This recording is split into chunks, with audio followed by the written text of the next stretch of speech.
ตั้งโอ้เรื่องครับมาเพิ่นมักมาบ่มักของมาโอ้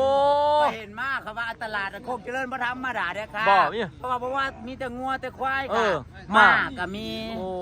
งามพร้อมเป็นตะขี้น้ำมากก็ได้ มายังล่ะอันนี้หมาขี้บ่เป็นหมาบ่เป็นหมาเม็ด บ่แม่นมาเม็ดบ่มาชี้ว่าติมาชี้ขา มาซัดนี่ล่ะ โอ้เอามันคือบ่มีหำสั่น มันหนาว โอ้มันหนาวเมียนไว้บ่ แม่นของผู้ชายก็สิจังซี่ล่ะ บ่โอ้ มันหนาวจังซี่น่ะ เจ้าของมาอันคืออันนี้บ่ถามดู เจ้าของมากก็สิใหญ่อยู่ล่ะผู้ใหญ่อยู่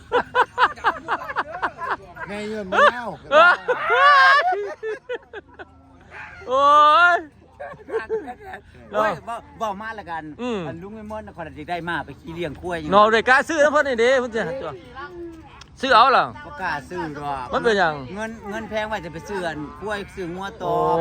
ก็ซื้อมาก ำไร มัน งัว หัวพร้อม กำไรงัวกำไรควายแล้วมันซื้อมานี่ โอ้ยมันได้ มาเนี่ยมันขี่ได้เด้นี่ ที่ได้อยู่ ได้นะเอาไปเสื้อกรับจ้างก็ได้อยู่นี่ ได้สร้างได้ตอนแล้วสิเลี้ยงมา ตอนน่ะบ่โอ้ตอนแล้ว ว่าถ้าว่าหามมันหน่อยมันตอนแล้ว โอ้ เนาะ ถึกตอนแล้ว แม่นครับแม่นคนก็สิตึกตอนก็สิเป็นนี่เนาะ